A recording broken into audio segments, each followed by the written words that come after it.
Hello everyone, welcome back to channel Foster Academy and I hope you are well and healthy. This is Shweta Panchal और स्वागत है आपका इस class में। जैसा कि आपको पता ही है, सिविक्स की यहाँ पर सीरीज चल रही है, टॉपिक स्टार्ट हो चुके हैं। ये है हमारा लेक्चर नंबर 3 और आज का जो टॉपिक है वो है डेमोक्रेसी एंड डाइवर्सिटी, यानी लोकतंत्र और विविधता। ये जो आपका टॉपिक है ये आपका DSSB में भी है और इसके अलावा ये आपका है EMRS में भी, और अगर किसी और एग्जाम में भी ये टॉपिक है आपका तो इस वीडियो को आप देख सकते हैं, बहुत ज़्यादा आपके लिए हेल्पफुल रहने वाली है। साथ ही टेलीग्राम चैनल के साथ आप जुड़ सकते हो और जो भी कोई इंपॉर्टेंट वीडियो होगी उसका लिंक मैं डिस्क्रिप्शन बॉक्स में मेंशन कर दूंगी। देखिए, सबसे पहले तो मैं आपको ये बता दूं कि आज जो है 15 सितंबर है और ये 2023 की वीडियो है। तो इसमें जो आज का डे है वो है आपका international day of democracy, international day of democracy. तो कितनी अच्छी बात है, यही हमारा टॉपिक है और यही आज डे भी यही पड़ रहा है। तो इसके लिए एक चीज़ और है, इसकी जो थीम है इस साल 2023 की वो क्या है ये और देख लीजिए, थोड़ा सा आपके लिए ज़रूरी है। एम्पावरिंग द नेक्स्ट जनरेशन, ठीक है, एम्पावरिंग द नेक्स्ट जनरेशन। तो 15 सितंबर को है इंटरनेशनल डे ऑफ डेमोक्रेसी, यानी लोकतंत्र का दिवस है। ये इंटरनेशनल लेवल पे मनाया जाएगा। दूसरा, इसकी थीम 2023 में रहने वाली है एम्पावरिंग द नेक्स्ट जनरेशन। तो ये चीज़ आपको क्लियर हो गई है। आप पढ़ते हैं अपने टॉपिक की तरफ। लेक्चर नंबर 1 और लेक्चर नंबर 2 देख लीजिए, क्योंकि इनके एग्जाम्पल जो है कहीं ना कहीं आएंगे इस वाले टॉपिक में आपको नजर। तो लेसन नंबर जो 1 था आपका, चैप्टर नंबर जो 1 था, उसमें हमने पावर शेयरिंग की बात की थी कि पावर को किस तरीके से शेयर किया जाता है और उसके क्या क्या फायदे होते हैं। दूसरा, लेक्चर नंबर 2 हमने देखा था फेडरलिज्म में। इसमें हमने देखा था कि संघवाद जो है, फेडरलिज्म जो है वो कैसे काम करता है और एक कंट्री में फेडरलिज्म में जब पावर को डिस्ट्रीब्यूट कर दिया जाता है अलग अलग लेवल पे, तो उसके क्या क्या फायदे होते हैं, इससे सबका पार्टिसिपेशन होता है और देश में यूनिटी बनी रहती है। तो आज का हमारा जो टॉपिक है ये है लोकतंत्र और विविधता। तो जब विविधता की बात आती है तो आपके दिमाग में एक बात आती है इंडिया। इंडिया जो है वो विविधता वाला देश है, यानी यहाँ पर डाइवर्सिटी बहुत ज़्यादा देखने को मिलती है। अलग अलग लैंग्वेज बोलने वाले लोग हैं, ठीक है, अलग अलग उनका कल्चर है, अलग अलग भाषाएं हैं और अलग तरीके से उनकी वेशभूषा है, खान पान है, बहुत सारे डिफरेंसेस उनमें देखने को मिलते हैं। धर्म के आधार पर बहुत विविधता है, जाति के आधार पर बहुत विविधता है। तो इतने ज़्यादा डाइवर्सिटी वाले देश में यूनिटी बना के रखना एक बहुत ही बड़ी बात है। ऐसे ही कोई स्मॉल कंट्री हो या फिर कोई वास्ट कंट्री हो, सबके लिए ही ये चीज़ लागू होती है कि विविधता वाली जो कंट्री होती है वहाँ का जो सिस्टम है, वहाँ की जो सरकार है, उसको इस तरीके से अपनी डिसीजन मेकिंग करनी पड़ती है कि सभी का पार्टिसिपेशन हो और जो देश है उसमें यूनिटी बनी रहे, कोई अपने आप को बेगाना ना फील करे कि ये मेरी कंट्री नहीं है ना। तो लास्ट के जो हमने चैप्टर्स पढ़े थे उनमें हमने देखा था कि जो पावर है can be distributed to accommodate. हमने देखा था कि पावर का जो डिस्ट्रीब्यूशन है उसको हमने इस तरीके से किया था कि लिंग्विस्टिक और रीजनल डाइवर्सिटी वाले जो एरिया थे वहां पर हमने किस तरीके से प्रॉब्लम को सॉल्व करने की कोशिश की, ठीक है। बट लैंग्वेज एंड रीजन, लेकिन सिर्फ भाषा और जो क्षेत्र है, सिर्फ भाषा ही या क्षेत्र ही ऐसा आधार नहीं है जो सोशल डाइवर्सिटी की बात करता है या फिर विभाजन की बात करता है समाज में। इसके अलावा और भी बहुत सारी ऐसी चीज़ें होती हैं जिसकी वजह से सोसाइटी में विभाजन देखने को मिलता है। आइडेंटिटी टू पीपल, ठीक है, लोगों में बहुत सारी और चीज़ें होती हैं, जैसे कि sometimes people are identify themselves and relate with others on the basis of, किस किस बेस पर अलग किया जाता है लोगों को, ठीक है। फिजिकल अपीयरेंस यानी शारीरिक बनावट, कोई इंसान कैसा दिख रहा है। इसके अलावा क्लास, किस वर्ग से है वो। इसके अलावा रिलीजन, किस धर्म से है, कौन से जेंडर से है, कौन सी कास्ट से है और कौन से ट्राइब से है। तो ये सारी भी वो सब फीचर्स हैं जिनको देखकर क्या होता है, डिवीजन देखने को मिलता है सोसाइटी में। तो हमने प्रीवियस क्लास में देखा था कि भाषा के आधार पर क्या हुआ, क्षेत्र बनने शुरू हुए, राज्य बनने शुरू हुए। इसके अलावा कल्चर के आधार पर भी अलग अलग राज्य बने भारत में। ऐसे करते करते बहुत सारी चीजें होती हैं जिनकी वजह से विभाजन देखने को मिलता है। अब यहाँ पर बात यह आती है कि लोकतंत्र और विभाजन का क्या इसमें संबंध है। तो लोकतंत्र जो है ये एक ऐसा सिस्टम है जिसमें सभी के पार्टिसिपेशन की जरूरत होती है, ठीक है, और ये सभी को इंक्लूड भी करता है गवर्नमेंट के जो डिसीजन मेकिंग है, सरकार के चुनाव में, सब चीजों में। तो यहाँ पर विविधता का सम्मान किया जा सकता है। एक तरीके से आप ये कह सकते हैं कि लोकतंत्र में किस तरीके से सभी लोगों का सम्मान किया जाए, उनको इक्वालिटी दी जाए, जस्टिस दिया जाए कि कंट्री बिल्कुल सेफ रहे, ठीक है। तो हर सरकार का हर प्रॉब्लम को सॉल्व करने का अलग तरीका होता है। तो यहाँ देखते हैं लोकतंत्र और विविधता में कि डिफरेंट कंट्रीज हैं, उन कंट्रीज में क्या क्या सिस्टम रहा, वहाँ की सरकार ने सिचुएशन प्रॉब्लम क्या आई उसको हैंडल किस तरीके से किया। तो सबसे पहले यहाँ पे देखते हैं इंपॉर्टेंट वर्ड्स में। ठीक है, इंपॉर्टेंट वर्ड्स हमने लास्ट वाले में भी किया था। इससे क्या होता है कि आपको कुछ इंपॉर्टेंट चीजें जो आप स्किप कर देते हो वो आपको पता चल जाती हैं। Civil rights movement in the USA, यानी संयुक्त राज्य अमेरिका में 1954 से लेके 1968 के बीच में क्या चला, सिविल राइट्स मूवमेंट। ठीक है, अब देखिए सिविल राइट मूवमेंट क्या था, ये था आपका नागरिक अधिकार आंदोलन। ठीक है, सिविल राइट्स मूवमेंट यानी नागरिक अधिकार आंदोलन, ये चला था अमेरिका में 1954 से 68 के बीच में। ये कुछ ऐसे आंदोलन थे जो इतने टाइम तक यानी 1954 से 68 के बीच में चले, और इनमें डिमांड क्या थी, डिमांड सिर्फ ये थी कि जो एफ्रो अमेरिकन है, कौन, एफ्रो अमेरिकन, उनको क्या दिया जाए, उनको भी अधिकार दिए जाए। ठीक है, क्योंकि उनको नस्ल के आधार पर उनके साथ भेदभाव किया जाता था। तो यही कहा गया कि नस्ल के आधार पर हमारे साथ भेदभाव नहीं किया जाए। और इसमें नाम आपको याद रखना है, मार्टिन लूथर किंग जूनियर। ठीक है, इन्होंने शुरू करा था ये। ठीक है, इनके अंडर चला था ये पूरा का पूरा मूवमेंट, इन्होंने इसकी अगुवाई की थी, आप एक तरीके से कह सकते हैं। और ये जो मूवमेंट था पूरी तरीके से अहिंसक था, यानी इसमें बिल्कुल भी हिंसा नहीं की गई थी, बहुत ही शांतिपूर्ण तरीके से डिमांड्स की गई थी राइट्स की। और ये जो पॉलिसीज बनी हुई थी, कानून बने हुए थे देश में, व्यवहार जो लोगों के प्रति हो रहा था, इन सभी कानूनों को समाप्त करने की, खत्म करने की बात की गई थी इन मूवमेंट में, यानी अमेरिका में चले नागरिक अधिकार आंदोलन में। ठीक है, ये बात आपको ध्यान रखनी है। अब आता है word Afro American. Afro American कौन थे, जैसे कि आप इन दोनों ही वर्ड से पता लगा सकते हैं। एफ्रो यानी अफ्रीका, ठीक है, अफ्रीका के अमेरिकन, आप एक तरीके से ऐसे इसको समझ सकते हैं, अमेरिकन लोग। देखिए कुछ लोग जो थे वो 70s और 90s के बीच में लाए गए थे, कहाँ से, अफ्रीका से, कहाँ पर, अमेरिका में। ठीक है, यानी उनको शिफ्ट किया गया था और ये स्लेव्स के रूप में लाए गए थे, यानी ये गुलाम के रूप में लाए गए थे काम करवाने के लिए। ठीक है, तो यहीं आकर बस गए और फिर इनकी जनरेशन्स भी आगे बढ़ती चली गई। तो इनको फिर कैसे ट्रीट किया जाता था, इनके साथ भेदभाव किया जाने लगा और इनको एफ्रो अमेरिकन कहा जाता था। ठीक है, एफ्रो अमेरिकन यानी अफ्रीका से जो आए हुए लोग हैं, जो अमेरिका में रह रहे हैं, वो एफ्रो अमेरिकन। तो इनके साथ नस्लवाद को लेकर, नस्ल को लेकर भेदभाव किया जाता था। ठीक है, तो यही बोला गया है कि सिविल राइट्स मूवमेंट जो था वो किनके द्वारा किया गया था, एफ्रो अमेरिकन के द्वारा, ताकि इनको इक्वल राइट्स मिल सके। और ये जो आंदोलन था पूरी तरीके से अहिंसक था। नेक्स्ट हम देखने की कोशिश करेंगे अगला word, the black power movement emerge in 1966। देखिए यहाँ पे एक चीज ध्यान देने वाली, 1954 से 68 तक चला था। इसके बाद जो मूवमेंट आया था ये स्टार्ट हुआ था 66 में, यानी ये मूवमेंट के खत्म होने से पहले ही ये शुरू हो चला था। एक तरीके से आप इसको ऐसे समझने की कोशिश कर सकते हैं कि जैसे हमारी कांग्रेस में स्टार्टिंग के टाइम की अगर बात करें तो उदारवादी समूह था, उसके बाद फिर एक्सट्रीमिस्ट आए।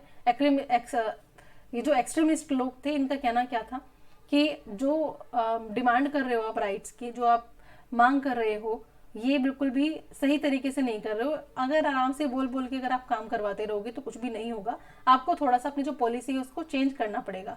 तो उस चेंज पॉलिसी का मतलब क्या था, थोड़ा सा हिंसा उसके अंदर लेकर आना। ठीक है, तो ये वाला जो सिविल राइट्स मूवमेंट था ये तो पूरी तरीके से अहिंसक एक आंदोलन था, लेकिन इसके बाद जो आया ब्लैक पावर मूवमेंट, इसने थोड़ा सा हिंसक रूप लिया और ये 66 से 1975 के बीच में चला, which was a more militant anti racist movement, यानी ज्यादा नस्लवाद को लेकर जो भेदभाव होता था, ज्यादा इस चीज के ऊपर बात की गई और इसमें हिंसा को और ज्यादा जगह मिली। और इन्होंने बोला कि जो हिंसा है वो करना जरूरी है अगर हमें अमेरिका से रेसिज्म को, नस्लवाद को, नस्ल भेद को खत्म करना है तो। ठीक है, ये वाली चीज से आई होप आपको ये चीज समझ में आ गई होगी। नेक्स्ट हमारे पास वर्ड है होमोजेनस सोसाइटी। होमोजेनस सोसाइटी इसका मतलब होता है समरूप समाज। ठीक है, a society that has similar kinds of people, एक ऐसी सोसाइटी जिसमें एक जैसे दिखने वाले लोग होते हैं, specially where there are no significant ethnic differences, जिनमें कोई जातीय डिफरेंसेस नहीं होते, मतलब आप कह सकते हैं सभी लोग एक जैसे ही हैं, कोई अलग उनका एथनिक ग्रुप नहीं है, तो वो एक जैसे लोग हैं उस सोसाइटी में। माइग्रेंट होते हैं anybody who shifts from one region और कंट्री टू अनदर, ठीक है, एक कंट्री से दूसरी कंट्री में शिफ्ट होने वाले को ही कहा जाता है migrant, with in a country और टू अनदर कंट्री, ठीक है। यूजुअली ज्यादातर क्या देखा गया, फॉर वर्क, काम के लिए या फिर अदर इकोनॉमिक अपॉर्चुनिटीज के लिए एक जगह से दूसरी जगह पर शिफ्ट हुआ जाता है। जैसे भारत में भी आप देखते हैं कि गांव से शहरों में जाया जाता है, या फिर किसी एक पर्टिकुलर शहर से काम की तलाश में दूसरे शहर में, जैसे कि अगर टीचिंग जॉब की बात करें तो आप रहे तो किसी स्टेट में रहे हैं, लेकिन किसी और स्टेट की आप वैकेंसी से तो वहां पर फॉर्म फिल कर रहे हैं, आपको दूर पड़ेगा, लेकिन आपके पास अपॉर्चुनिटी है ना कि आप वहां जाकर जॉब ले सकते हैं, आप मेहनत उसी के लिए कर रहे हैं। तो चैप्टर स्टार्ट कर लेते हैं। स्टोरी फ्रॉम मैक्सिको ओलंपिक्स, ये स्टोरी शुरू होती है। देखिए, अपनी बात कहने के कई सारे तरीके होते हैं, जैसे कि आप बोलकर अपनी बात कहते हैं, तो कई बार एक्सप्रेशंस के थ्रू कहते हैं, कई बार आप इशारों में बात कर देते हैं, कई बार आपकी आंखें भी बता देती हैं, और आंखें तो हमेशा बता देती हैं। आप गुस्से में होते हैं, आप स्माइल कर रहे हैं, वो भी आपकी आंखें बता देती हैं, ठीक है। तो सब चीज़ आपकी आंखें बता देती हैं। ऐसे ही आपके जेस्चर्स जो होते हैं वो भी बता देते हैं कि आप क्या कहना चाहते हैं। ऐसे ही हुआ है एक मैक्सिको में ओलंपिक्स में।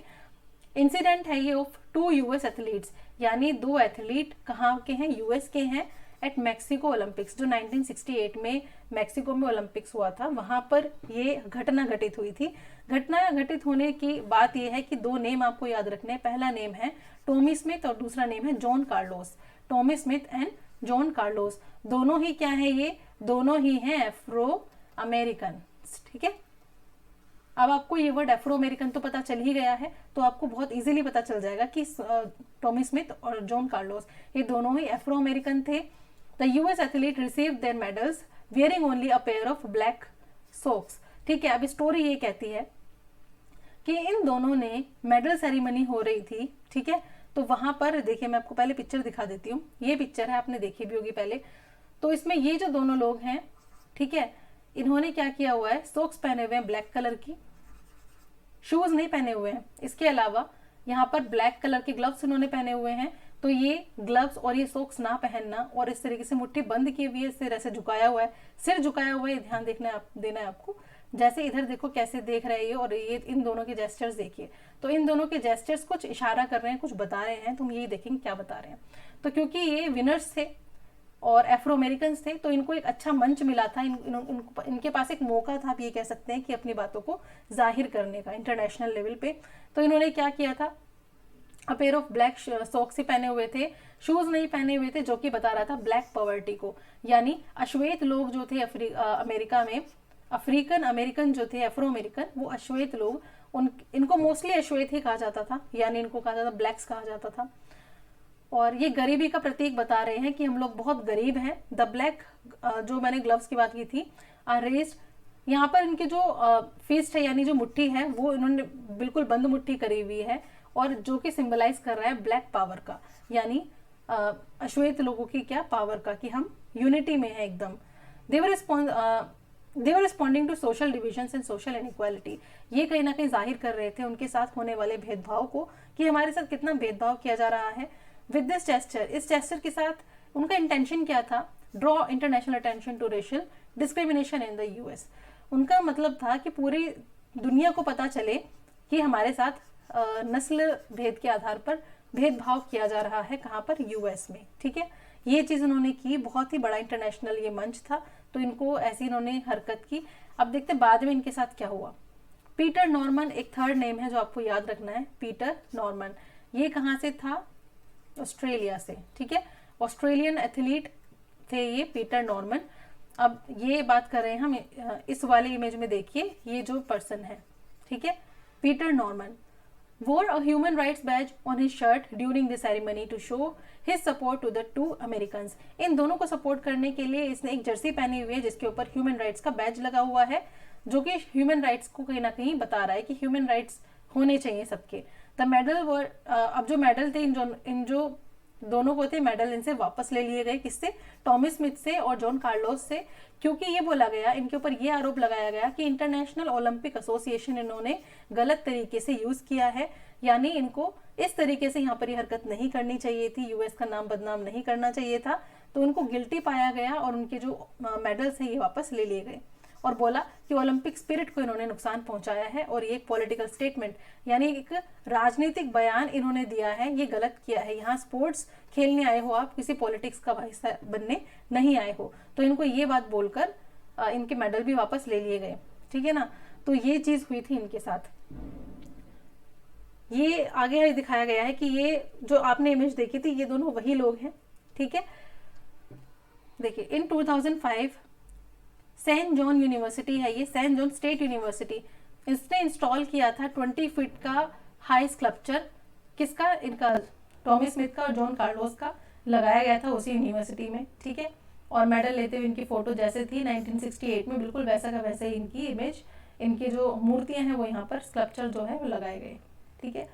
अब देखिए जॉन कार्लोस, और इसके बारे में आपको बात समझ में आ गई कि उन्होंने किस तरीके से अपना जेस्चर के थ्रू पूरी दुनिया को बताने की कोशिश करी कि हमारे साथ क्या चीज़ें हो रही है, क्या सिचुएशन यहाँ पर है। तो इसके ऊपर बहुत बहस हुई कि जिस तरीके से इनके मेडल वापस ले लिए गए क्या वो सही था, या फिर जो इन्होंने किया क्या वो सही था। तो हर किसी का अपना अलग ही ओपिनियन है। ये जो पिक्चर है ये अपने आप में ये डिपिक्ट करती है कि सिविल राइट्स मूवमेंट जो है वो किस तरीके से वहाँ पर चल रही थी यूनाइटेड स्टेट्स में। ये बात कब की हो रही है, 1968 की।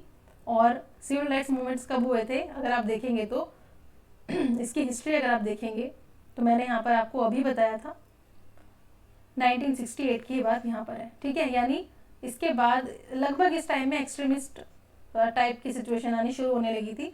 तो ये चीज़ एकदम पीक पर थी, लोगों का ये बताना कि हमारे साथ डिस्क्रिमिनेशन हो रहा है, ठीक है ना।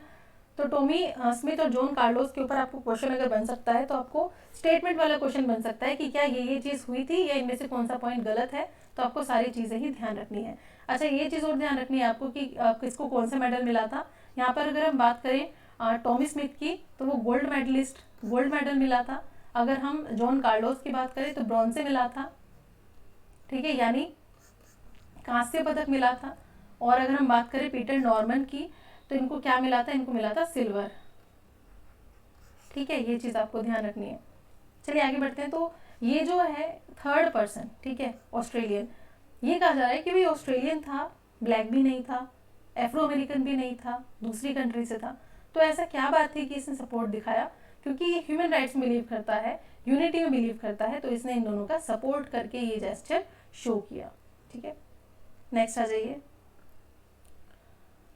Differences, similarities, divisions. अगर आपको पूछा जाए कि नॉर्मन, ये जो नॉर्मन है इसकी डेथ कब हुई थी, तो आपको बताना है 2006 में, ठीक है, पीटर नॉर्मन की।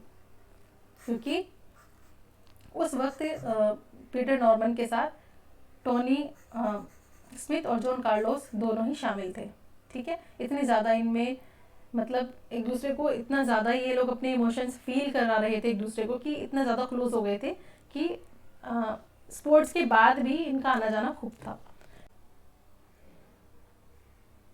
तो नेक्स्ट हम यहाँ पर देखेंगे डिफरेंसेस, सिमिलैरिटीज एंड डिविजन्स।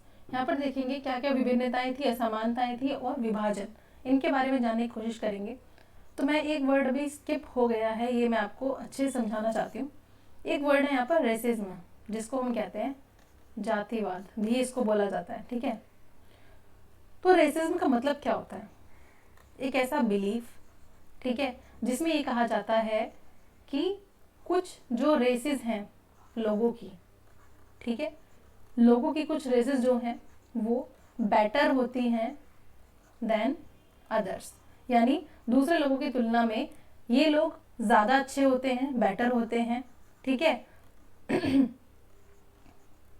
इसी वजह से unfair ways of treating people of different race, ठीक है। यानी आपको बताया जा रहा है कि एक ऐसी मान्यता जिसमें कि कहा जाता है कि कुछ रेसेस जो हैं, यानी कुछ वर्ग, कुछ जातियां जो हैं वो ज़्यादा अच्छी हैं, ज़्यादा बढ़िया हैं दूसरों के कंपैरिजन में, और जो दूसरी जातियां हैं उनको अनफेयर तरीके से उनके साथ व्यवहार किया जाता है, यानी उनके साथ अनुचित व्यवहार किया जाता है, ये बोल के कि तुम उतने श्रेष्ठ नहीं हो जितने हम हैं। Of treating people of different race, और अलग अलग रेस के लोगों को अलग अलग तरीके से ट्रीट किया जाता है, इसी को कहते हैं रेसिज्म, ठीक है ना। चलिए अब हम डिफरेंसेस, सिमिलैरिटीज और डिविजन्स में देखेंगे ऑरिजिन्स ऑफ सोशल डिफरेंसेस।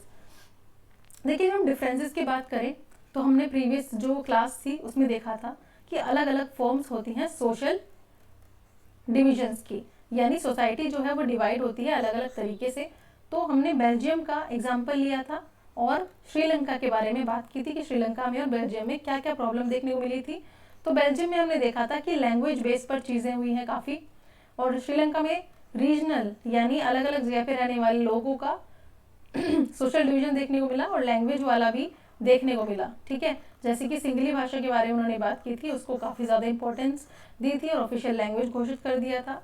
ठीक है, सिंगली लोगों को ज़्यादा इंपॉर्टेंस दी थी, एक किसी पर्टिकुलर धर्म को, बौद्ध धर्म को उन्होंने बहुत ज़्यादा इंपॉर्टेंस दी थी। और यहाँ पर किन लोगों की बात नहीं की थी, तमिल की, तमिल लैंग्वेज की बात नहीं की, तमिल लोगों की बात नहीं की, और प्रेफरेंस वाली उन्होंने पॉलिसी चलाई थी जो कि पहले सिंगली लोगों को प्रेफरेंस दी जाएगी और बाद में बाकी सभी को। ठीक है, तो ऐसे ही हम देखेंगे और क्या क्या डिफरेंसेस होते हैं। ओरिजिन ऑफ सोशल डिफरेंसेस, इसमें हम बात करेंगे अलग अलग तरीके से सोशल डिफरेंसेस कैसे आते हैं। पहला हम देखेंगे बर्थ के आधार पर। ठीक है, अब जो बर्थ लेना है वो हमारे बस की बात तो नहीं है। ठीक है, कि हम कहाँ पर, वी डोंट चूज, है ना, हम सेलेक्ट नहीं कर सकते कि कहाँ से हम बिलोंग करना है। बर्थ तो अलग, एक अलग प्रोसेस है ना, इसमें कोई डिसाइड नहीं कर सकता, मैं या आप कोई भी डिसाइड नहीं कर सकता कि हमें कौन सी कास्ट में जन्म लेना है या कौन सी क्लास में हम जन्म ले रहे हैं, है ना, वो तो बाद में बनाई हुई चीज़ें हैं। ठीक है, और उसके हिसाब से ही कम्युनिटी डेवलप हो जाती है, समुदाय डेवलप हो जाते हैं। इसके अलावा जो डिफरेंसेस देखने को मिलते हैं वो देखने को मिलते हैं, एक तो हो गया बर्थ के आधार पर, एक हो गया आपका कम्युनिटी के आधार पर, समुदाय बन जाते हैं। अगर आप देखेंगे तो मेल फीमेल, इसके अलावा टॉल है कोई या फिर कोई शॉर्ट है या फिर किसी का कॉम्प्लेक्शन कैसा है। ठीक है, इसके आधार पर भी लोग आपको जज करते हैं। फिजिकल आपकी अपीयरेंस कैसी है, ठीक है, एबिलिटी कैसी है, आपकी फिजिकल एबिलिटी कैसी है, या फिर क्या आप डिसेबल हैं या फिर डिसेबिलिटी है, इस आधार पर। तो ओरिजिन ऑफ सोशल डिफरेंसेस में हमने बर्थ के आधार पर डिफरेंस की बात की थी, इसके आधार पर हमने बात की थी कम्युनिटी के आधार पर। इसके अलावा मेल फीमेल होने पर हमारे देखिए माइंडसेट बन जाता है कि जो मेल है वो पर्टिकुलर वर्क करेगा, ठीक है, पर्टिकुलर सैलरी होगी या फिर उसके काम करने की क्षमता को पहले से ही स्टीरियोटाइपिंग हो जाएगी, और जो फीमेल होगी उसके लिए अलग टाइप की स्टीरियोटाइपिंग होगी, जैसे कि उसको मोस्टली कहा जाएगा कि जो प्रोफाइल ऐसी होनी चाहिए जो कि वो घर पे ज़्यादा रह सके या फिर नाइट शिफ्ट वाली जॉब नहीं होनी चाहिए। तो ये आपका स्टीरियोटाइपिंग हो जाता है। ठीक है, यानी आपका कह सकते हैं स्टीरियोटाइपिंग मतलब आपकी एक सोच हो जाती है जो कि चेंज नहीं होती, पहले से पहले बनी हुई होती है ना। कॉम्प्लेक्शन भाई, बहुत सुंदर इंसान को देख के अलग मन कर रहा है आपका, ठीक है, बहुत सुंदर कोई लग रहा है तो उसको देख के खुश हो जाते हो। कोई सुंदर नहीं लग रहा है उतना, वो थोड़ा कम सुंदर है, तो आप उसको देखकर दूसरे इंसान के को टच ऐसे करके बोल दो, देख देख देख कैसा दिख रहा है। तो अगर कोई आपको देख रहा है तो ऐसा मत समझो कि आप अच्छे लग रहे हो सकता है आप बुरे भी लग रहे हो। ठीक है, उस इंसान को आप बुरे नहीं हो लेकिन उस इंसान को बुरे लग सकते हो। तो ये तो दुनिया है, चलती रहेगी, क्या है इसका, है ना। दूसरों को खुश करने के चक्कर में मर जाए क्या हम, ऐसा नहीं हो सकता ना। तो वही वाली बात है।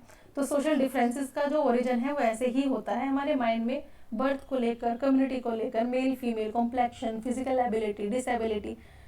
डिसेबल कोई इंसान अगर सामने से जा रहा हो, आपकी क्लास में सपोज कोई डिसेबल बच्चा है, डिसेबिलिटी है उसमें, तो आप क्या करेंगे, उसको अलग तरीके से ट्रीट करते हैं। मोस्टली इन्वायरमेंट चेंज हो रहा है बट उतना भी नहीं, उसको ट्रीट करने का अलग ही तरीका होगा। उसको बार बार ये फील कराया जाएगा वो तेरे बस की नहीं है, रहने तू इन सब चीज़ों से दूर रहे, उसको एडजस्ट नहीं करवाया जाएगा। तो यहाँ से ही डिफरेंसेस शुरू होते हैं, सोशल दूरी बढ़ने लगती है लोगों में।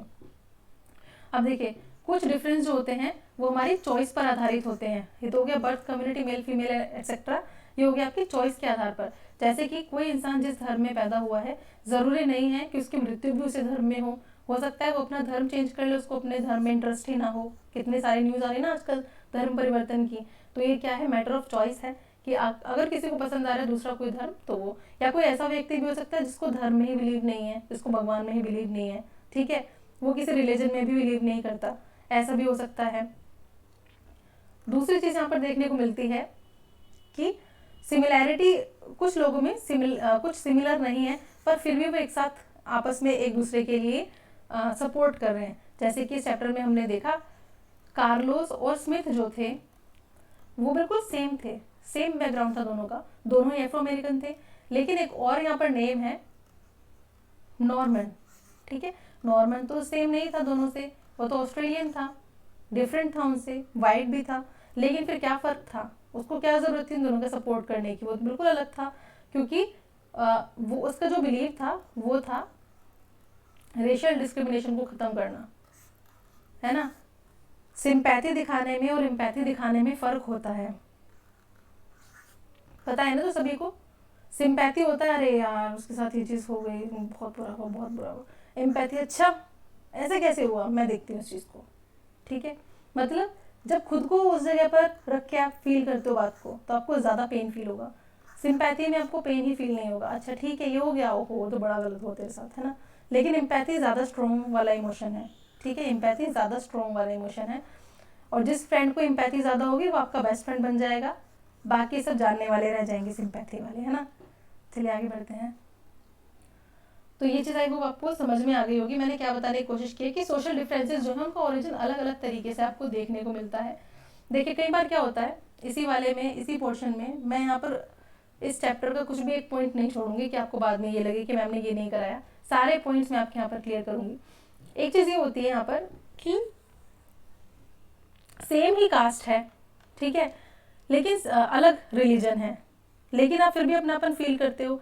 या फिर अगर मैं पूरा आपको बता के दिखाऊं, बना के दिखाऊं, यहाँ पर सपोज सेम रिलीजन है किसी का, लेकिन डिफरेंट कम्युनिटी है। डिफरेंट कम्युनिटी का मतलब है कास्ट अलग हो सकती है, क्लास, सेक्ट अलग हो सकता है, पंथ अलग हो सकता है।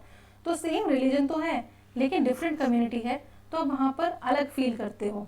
ठीक है, चीज़ें मैच नहीं हो पाती, आप क्लोज नहीं आ पाते। लेकिन on the other hand different religion है लेकिन सेम कास्ट है कहीं ना कहीं, ठीक है, सेम स्टेटस है, तो आपको क्या, आप ज़्यादा क्लोज फील करोगे एक दूसरे से, है ना। क्यों, क्योंकि वो अपनेपन वाली भावना आ जाती है। सेम चीज़ यहाँ हो सकती है, सपोज एक फैमिली है, ये तो कोई भी फील कर सकता है, ये वाला एग्जाम्पल, एक फैमिली में कोई रिच है कोई पुअर है, तो वहाँ पर उनके जो ख्याल हैं, उनको सोचने का जो तरीका है वो डिफरेंट होगा, तो वो एक दूसरे से बिल्कुल डिफरेंट फील करेंगे, बात करने में इजी फील नहीं होगा एक दूसरे को। ठीक है, बहुत ज़्यादा डिफरेंसेस देखने को मिलेंगे।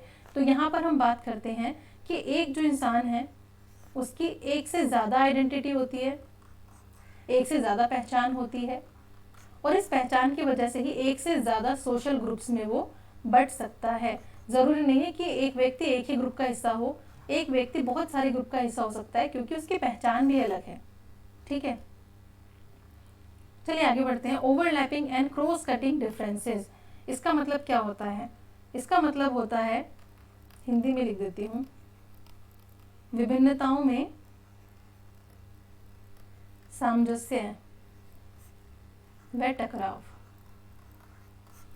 यानी जब डिफरेंसेस देखने को मिलते हैं आपको सोसाइटी में, तो कई बार क्या होता है, आपको सामंजस्य भी देखने को मिलता है और कई बार टकराव भी देखने को मिलता है। ठीक है, जैसे क्लास है, इसमें अलग अलग तरीके के बच्चे पढ़ते हैं, तो कभी तो उनमें यूनिटी देखने को मिलेगी, तो कभी उनमें कॉन्फ्लिक्ट देखने को मिलेगा। सिचुएशन के हिसाब से अलग अलग चीज़ें हैं, है ना। जैसे कि अगर मैं बात करूँ यहाँ पर ब्लैक्स, अमेरिका की बात करें, तो यहाँ पर ब्लैक्स और वाइट्स में जो है वो कम्युनिटी बटी हुई थी। ये क्या था, एक तरीके का ये था आपका सोशल डिवीजन। ठीक है, सोशल डिवीजन यानी सामाजिक विभाजन था ब्लैक्स को लेकर और वाइट्स को लेकर। अब ये कंसिडर किया जाता है कि जो ब्लैक्स थे वो ज़्यादा गरीब थे, होमलेस थे, इसके अलावा उनके साथ भेदभाव यानी डिस्क्रिमिनेशन भी बहुत ज़्यादा किया जाता था। वाइट्स जो थे वो ज़्यादा समृद्ध थे।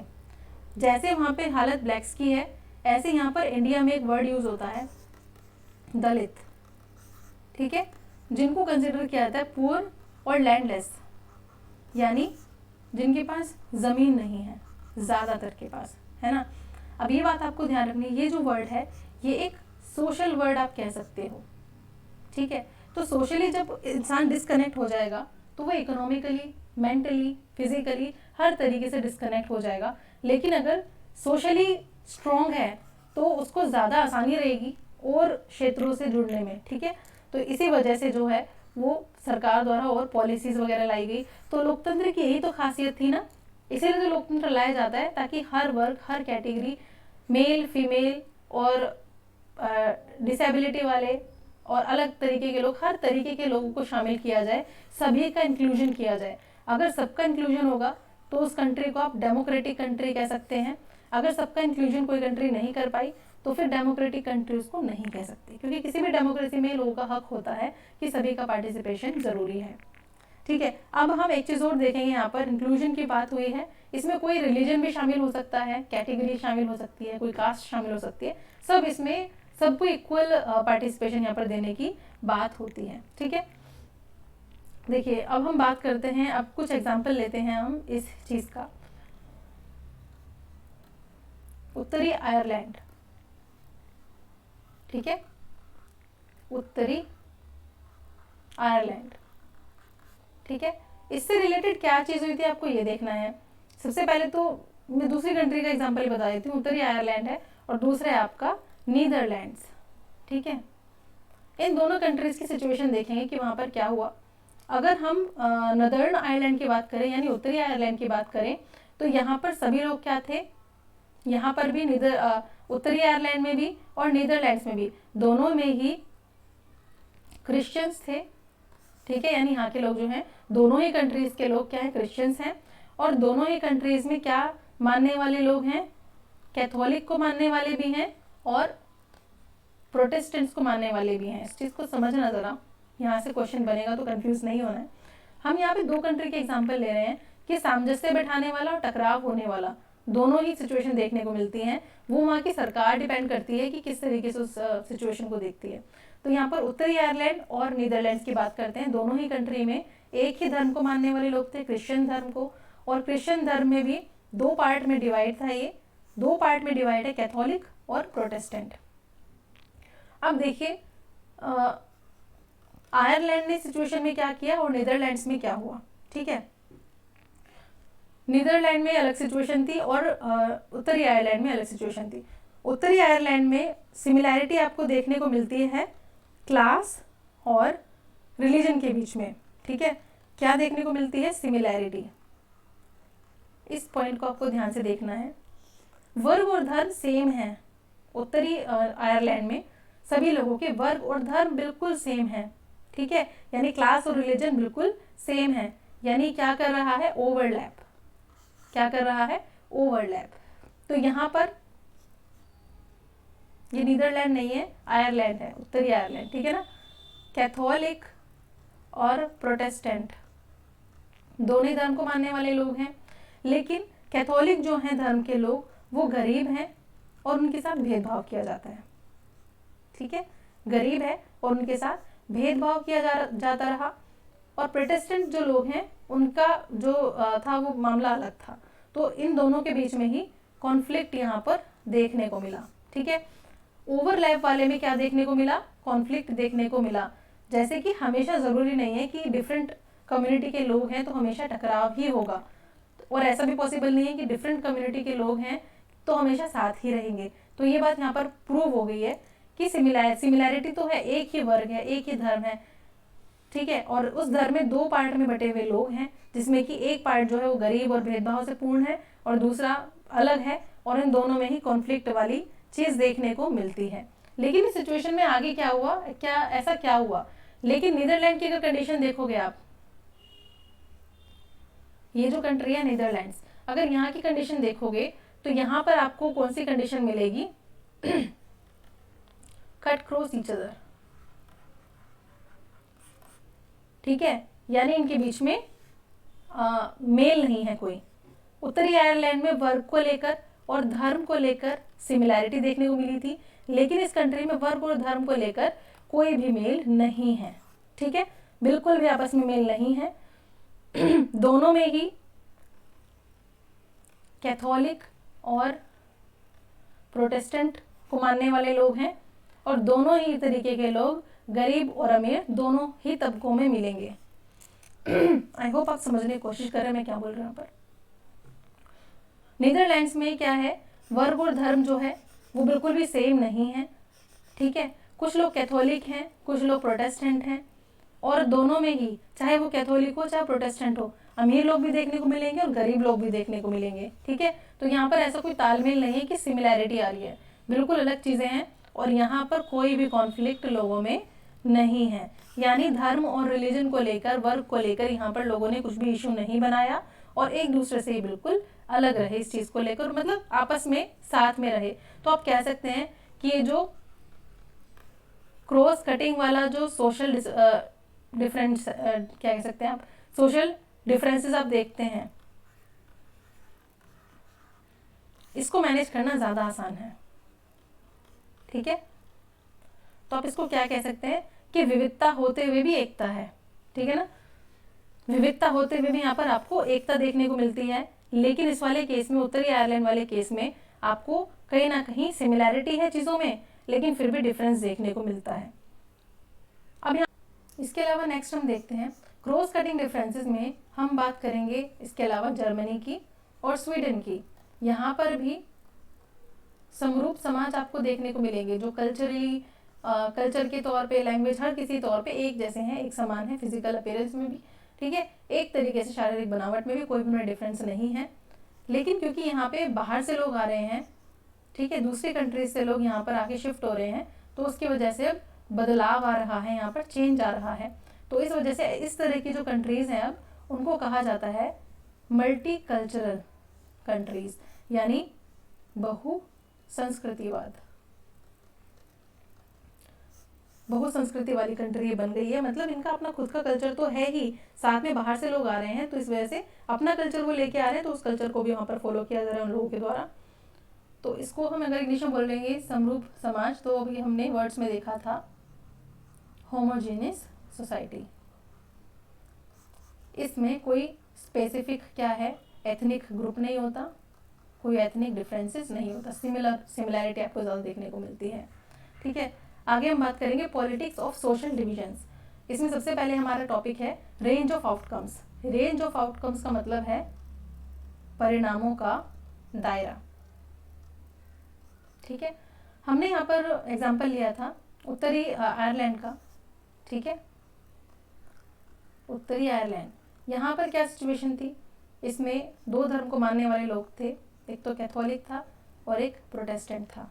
प्रोटेस्टेंट जो वर्ग था उसमें 53% जो लोग थे वो इस कंट्री में, उत्तरी आयरलैंड में 53% लोग प्रोटेस्टेंट धर्म को मानने वाले थे और कैथोलिक धर्म को मानने वाले थे 44% लोग, जिसमें इस धर्म में मेन जो पार्टी थी वो थी आपकी नेशनलिस्ट पार्टी, और इस वाले में थी प्रोटेस्टेंट वाले में यूनियनिस्ट पार्टी, ठीक है।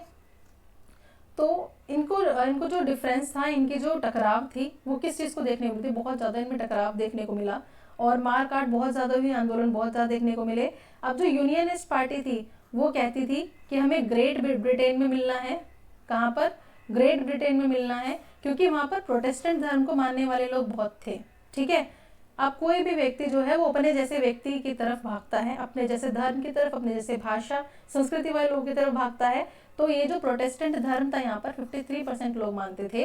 यूनियनिस्ट पार्टी यहाँ पर थी जिसका कहना था कि हम लोग किन में मिल जाना चाहते हैं, जाकर ग्रेट ब्रिटेन जो कंट्री है उसमें जाकर मिल जाना चाहते हैं, क्योंकि ग्रेट ब्रिटेन में ज़्यादातर जो संख्या है वो प्रोटेस्टेंट धर्म को मानने वालों की है।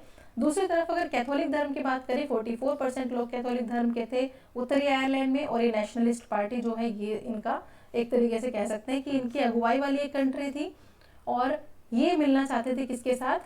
आयरलैंड के साथ, ठीक है, क्योंकि आयरलैंड में ज़्यादातर किस धर्म को माना जाता था? कैथोलिक धर्म को, ठीक है, कैथोलिक धर्म को। तो ये चीज़ ज़्यादा आपको ध्यान रखनी है, कैथोलिक धर्म के वाले लोग तो कैथोलिक कंट्री में ही जाना चाहेंगे और प्रोटेस्टेंट धर्म वाले लोग प्रोटेस्टेंट वाली कंट्री में ही जाना चाहेंगे। इस चीज़ को लेकर बहुत ज़्यादा कॉन्फ्लिक्ट था, पर फाइनली 1998 में ब्रिटेन और नेशनलिस्ट पार्टी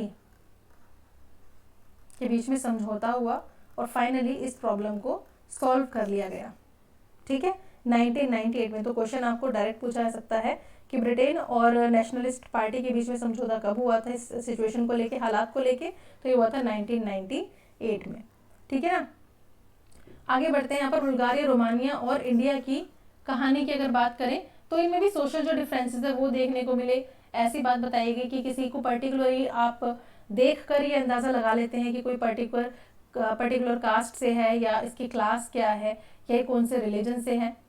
ठीक है, तो ये जो सिचुएशन है ये इन कंट्रीज़ में भी देखने को मिलती है कि आप किसी को भी देख के अगर आप अंदाज़ा लगाएं कि ये ऐसा दिखता है और उसके साथ फिर गलत तरीके से व्यवहार करें, अनफेयर वेज अपनाएं उनके साथ बातचीत करने का, तो वो बिल्कुल गलत रहेगा। ठीक है, तो आपको ये बताने की कोशिश करिए कि एक लोकतांत्रिक कंट्री में सभी को इक्वल राइट्स दिए गए हैं, तो कोई हक नहीं है किसी भी व्यक्ति को किसी भी तरीके से उसका शोषण करने का या फिर उसके साथ स्टीरियोटाइपिंग करने का।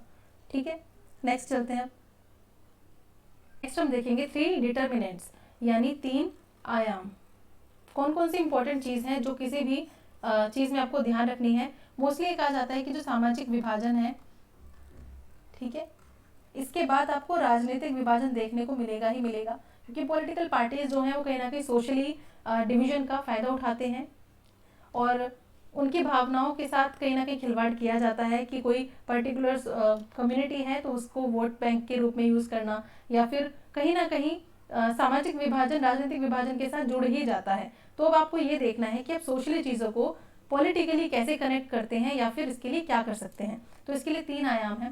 पहली सिचुएशन कहती है how people perceive their identities, यानी कोई भी इंसान है वो अपनी पहचान के प्रति आग्रह कैसे करता है। ठीक है, पहचान के प्रति आग्रह कैसे करता है। इसके एग्जाम्पल अगर हम देखें तो पहला एग्जाम्पल हम लेंगे बेल्जियम का। ठीक है, बेल्जियम के बारे में हमने स्टोरी पढ़ी थी, तो सबसे पहले बेल्जियम का एग्जाम्पल लेंगे। अगर कोई भी व्यक्ति सबसे पहले, जैसे यहाँ के बेल्जियम में सबसे पहले लोगों ने अपने आप को बेल्जियम कहना सही समझा, ना कि किसी पर्टिकुलर भाषा के आधार पर अपनी आइडेंटिटी बताई। ठीक है, जैसे कि अगर मैं बोलूँ कि मैं भारतीय हूँ, सबसे पहले मैं भारतीय हूँ, फिर मैं मेरे प्रदेश का नाम आएगा, फिर मेरी भाषा, फिर मेरा समूह, फिर मेरा धर्म, फिर सामाजिक समुदाय मेरा एंड में आएगा। तो अगर ये चीज़ मैं फॉलो करूँ तो फिर जो यूनिटी है वो मेरे देश की बनी रह सकती है। लेकिन अगर मैं सबसे पहले अपने धर्म, अपने राज्य, इन सबको लेके चलूँ और अपने देश के आइडेंटिटी को सबसे पीछे रखूँ, तो सिचुएशन अलग देखने को मिलेगी। तो बेल्जियम में जो है वहाँ पे क्या हुआ था, सभी लोगों ने बहुत अच्छे तरीके से प्रॉब्लम को सॉल्व करने की कोशिश की थी और एक साथ रहने के लिए डिसीजन जो लिया गया था सरकार द्वारा उस पर सब लोग सहमत हो गए थे। ठीक है, दूसरी बात यहाँ पर आती है how political leaders raise the demands of any community. यहाँ पर कोई किसी कंट्री में कोई सिचुएशन हुई, कोई सामाजिक माहौल बदला, अब उस समुदाय या उस माहौल में उस पर्टिकुलर समुदाय की मांग को आप किस तरीके से उठाते हैं, ये भी डिपेंड करता है। इसमें क्या किया जा सकता है, जैसे कि बेल्जियम का एग्जांपल ले तो वहाँ पर जो डिमांड उठी थी उसके हिसाब से गवर्नमेंट ने डिसीजन लिया और बिल्कुल सही रहा। दूसरा एग्जांपल लेते हैं यहाँ पर श्रीलंका का।